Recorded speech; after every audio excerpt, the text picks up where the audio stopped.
DL Modi ఒక కుటుంబాన్ని దర్శించి ఒక సినీ యాక్టర్ని ప్రభువులో నడిపించాలనుకున్నప్పుడు, అమ్మ నీ తలాంతులను దేవుడి కోసం వాడడం శ్రేష్టమని చెప్పినప్పుడు ఆ స్త్రీ దేవజనులను కూర్చోబెట్టి కాఫీ ఇస్తున్న ఆ సమయంలో తను చెప్పిన విషయము, నేను కొంత సమయం అయిపోయినాక, నా జీవిత ప్రయాణము ముందుకు వెళ్ళినాక, నా బలము తగ్గిపోయినాక, అవకాశాలు తగ్గిపోయినాక ప్రభులోకి వస్తానని చెప్పడం జరిగింది.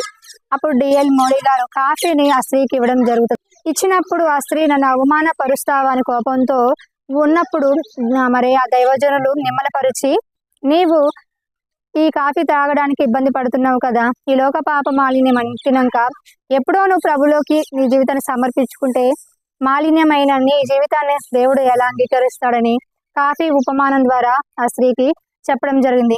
మనం కూడా మన జీవితంలో ప్రభుని తెలుసుకున్నప్పుడు జీవితాన్ని దేవుడికి సమర్పించుకోవడం ఎంతో శ్రేష్టకరం.